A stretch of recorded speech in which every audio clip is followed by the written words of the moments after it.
Bu dəfə toxunacağımız bir mövzu maraqlı mövzudur. Söhbət İran-İsrail münaqişəsindən gedir. O tərəf deyir, biz qalib gəlmişik, bu tərəf deyir, biz qalib gəlmişik. Heç kim qalib gəlmir. İran sevərlər necə başlayacaqlar özlərini dağıtmağa. Allah bilir.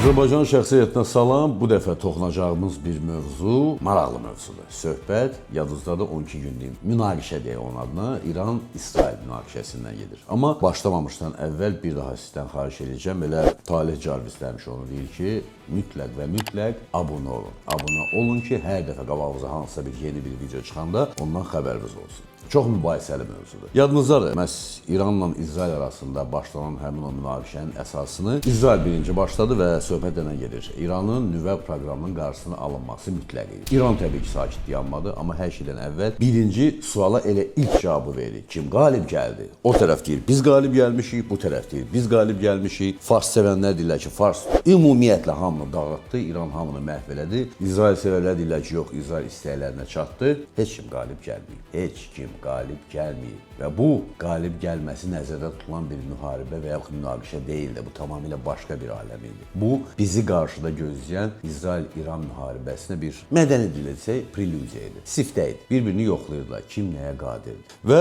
düzdür, burada hansısa bir konkret raketlərin, hava hücumundan müdafiə sistemlərinin, təyyarələrin nələrə qadir olduğundan danışma niyyətim yoxdur. Bu barədə kifayət qədər məlumat verilib. Amma söhbət nədən gedə bilər? Birincisi, aydın məsələdir ki, İranın nüvə proqramı İsrailin qətiyyən xoşuna gəlmirdi və buna görə də mütləq zərbələr endirilməlidir. Fordo bazası, o zavod ki var, həmin o zavod dağıdılmalı idi. Bundan başqa İranın özünün yüksək rütbəli hərbçiləri, alimləri aradan götürülməli ki, bütün bunların hamısının diməzmunun bir hissəsi yerinə yetirildi və burada nə sübut olundu? Bir, İsrail ağılla, İran güclə işləməyə üstünlük verir. İsrail əməliyyatdan əvvəl özünün Spike tank əleyhinə idarə olunan raket komplekslərini İranın ərazisinə keçirə bilmişdi. Və onun hesabına hava hücumundan müdafiə qüvvələrini başladı vurmağa. Ki İranın hava məkanı tam boşalsın və bundan İsrail təyyarələri istifadə edə bilsinlər. İsrail bu əməliyyatda daha çox F-15 və F-16 təyyarələrini istifadə edirdi. İsrail ilə İranın arasındakı məsafənin çox böyük olduğunu nəzərə alsaq, bu təyyarələrə bir dəfə qalxıb hansı hədəfləri vurmaq məsələsi müşkül idi. Və eyni zamanda təbii ki, onlar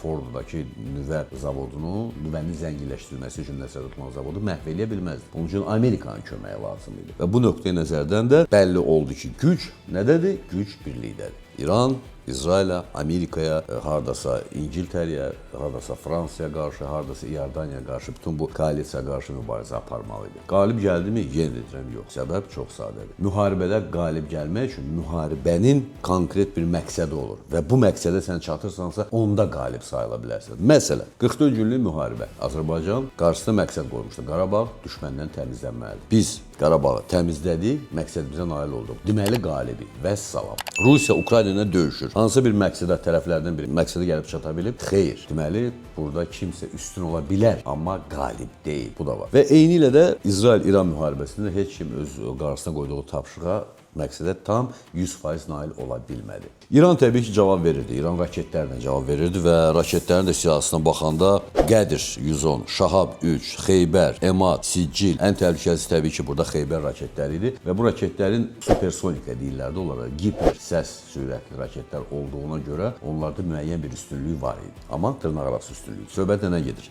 Məhz həmin o raketlərin sürətinin həddən artıq yüksək olması onların tutulmasında müəyyən problemlər yaradırdı. Amma bu raketlərin bir neçəsinin, orada hamısının yox təbii ki, Xeybər və yaxud da ki, Qədir 110-dan söhbət gedir ki, onların bəli, hipersəs sürətinə malik idilər. Və raket nəyin hesabına çox sürətli olur? Bir qədər olaraq raket havaya qalxanda, adətən həmin o raketin mühərriki müəyyən müddətə qədər işləyir və ondan sonra ballistik trayektoriya üzrə raket hədəfə doğru meyllənir. Amma burada həmin o raketlərin müasir mühərriklərinin varlığı, həmin o mühərriklərin uzun müddət işləməsi müəyyən təsvirlərdə də görmək mümkündür ki, görürsünüz, hətta burada gedir və sona qədər raketin mühərriki işləyir. Və bu o deməkdir ki, raket durmadan sürət yığır və ona görə də harca gəlib təxmin eləyim də, hardasa bir saatda 6000 km/saat sürətinə qədər o raket sürət yığa bilir və təbii ki, onu vurmaq həddən artıq çətindir. İsrail bunu bacardı mı? Hardasa bacardı, hardasa vurdu. Çünki İsrailin belə bəlli oldu ki, dünyada bir nömrəli hava hücumundan müdafiə sistemi var. Söhbət 3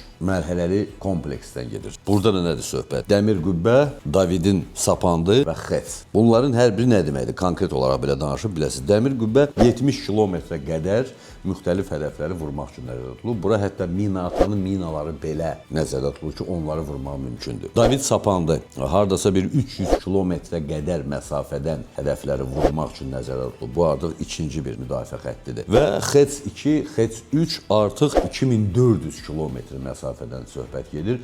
İstər yüksəklik, istərsə uzaq məsafənin ələxüsusi yüksəkliyi nəzərdə tutmaq lazımdır burada. Bu məsafəyə qədər hədəfləri vurmaq üçün nəzərdə tutulub. Deməli, istənilən raket hədəfə gəlib çatana qədər bu 3 müdafiə xəttini keçib getməlidir. Çətin məsələdir və əslində qalsa, əgər həmin o müharibə dövründə gördüyünüz kimi burada havada ümumiyyətlə elə bir günən ki, yenildi, darmadağındır. Amma şəhərə fikir verin, şəhərdən artıq az raket düşür. Və bu ümumiyyətlə həmin o müdafiə sisteminin üstünlüyü nədir? Kompüterlər, radarlar sadəcə olaraq istənilən hədəfin trayektoriyasını hesablayır. Bu hədəfə doğru gəlirmi? Raketdən söhbət gedir. Şəhərdən kənara düşəcəkmi? Şəhərin hansı nöqtəsinə düşəcək? Bütün bunların hamısı hesablanır. Ondan sonra aşkar olunan raketə qarşı raket qaldırılır. Yox, əgər şəhərdən kənara düşəcəksə, ona ümumiyyətlə fikir vermir. İsrail İranın atdığı raket və dronların təxminən bir 80%-ni vura bilmişdi. Raketlərin hər birinin sayı heç də ucuz deyil və küllü miqdarda pul getdi buna. Amma çox böyük təcrübə İsrail tərəfdən qazandı. İran da təcrübəsini qazandı. İran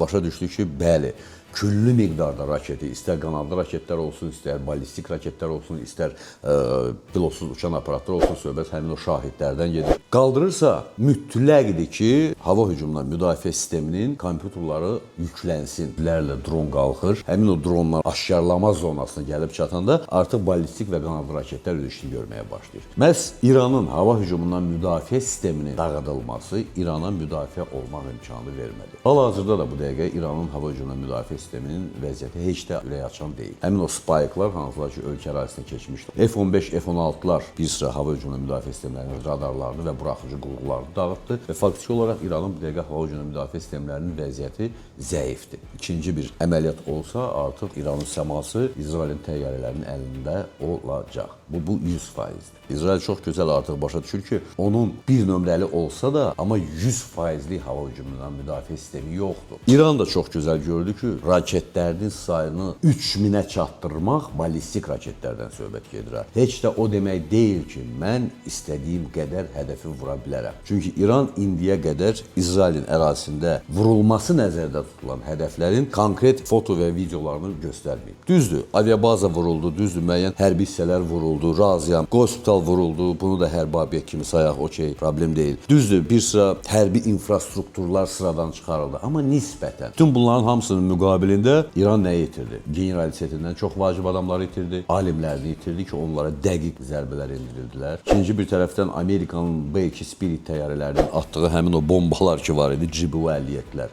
bunker əleyhinə bombalar. Onlar Fordodakı olan həmin o nüvənin zənginləşdirilməsi üçün nəzərdə tutulan zavodu dağıda bildi. Tam da olmasa, amma dağıtdı. Deməli, nə İran, nə İsrail 100% istədiyinə gəlib çata bilmədi. Və belə olan halda İran qalibdir. Necə demək olar? Mümkün deyil. İsrail qalibdir. Necə demək olar? Mümkün deyil. Bəli, hər iki ölkənin təbliğat maşını çox güclü işlədi və özlərini qalib kimi göstərdilər. Ələxüsusə söhbət İranın təbliğat maşınından gedir ki, az qala vəssalamda biz bütün dünya yanında mübarizəyə qalxıb, bütün dünyada qalib gələ biləriyə qədər gətirib çatdırdılar. Hanı? İranın ballistik raketlərinin buraxıcı qurğularının böyük bir qismi artıq məhv edilib. Raket qurğudan buraxılmalıdır. Bu qurğu yoxdur. Yoxdursa sən raket hardan buraxacaqsan? Təzədən düzəltməlisən və təcili olaraq artıq Çindən bu istiqamətdə çox güclü işlər gedir ki, onlardan yenidən nəsə alınsın. İstər hava hücumundan müdafiə sistemləri, istərsə də buraxıcı qurğuların komponentləri. Raket ehtiyatı azalıb, bunu təzədən doldurmaq lazımdır. Dron ehtiyatı azalıb, bunu 8%-dən doldurmaq lazımdır. Bəlli oldu ki, dronların faktiki olaraq 99,5% tutuldu havada, məhv edildi. Deməli, İran dronu İsrailə qarşı elə də effektiv sayılmadı. Raket sayıla bilər və ola bilsin ki,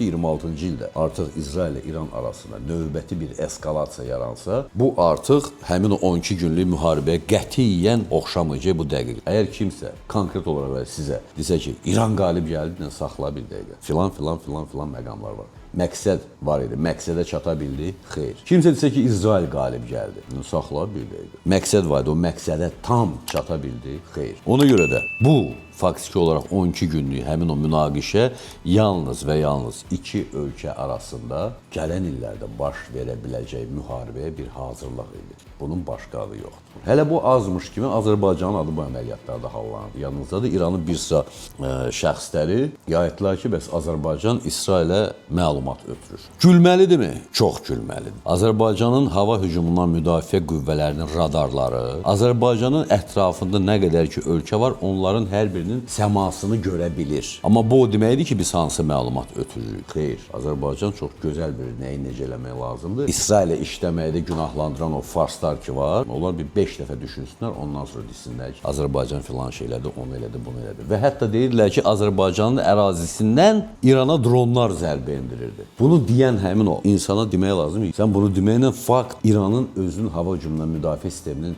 zəifliyi barəsində məlumat vermiş olursun. Bizim bəli, İranla da münasibətimiz var, bizim bəli, İsraillə də münasibətimiz var. Amma belə məqamlarda kənarda, vətəndaş olaraq da kənarda. Bu bizim müharibə deyil. Bax, onu da yaddan çıxarmayın. Sizə bir sual da vermək istəyirəm. Bu pulemyotu hamı tanıyır.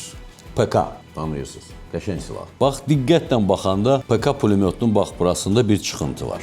Çox sadə və hər bir detalı nəzərdə tutulmuş bu pulemyotun burasındakı bu çıxıntı hər iki tərəfdən var yeri gəlmişdir. Nə üçündür? Bu pulemyotda artıq heç nə yox. Bundan kim istifadə edir? Necə istifadə edir? Mənə deyə bilərsiniz.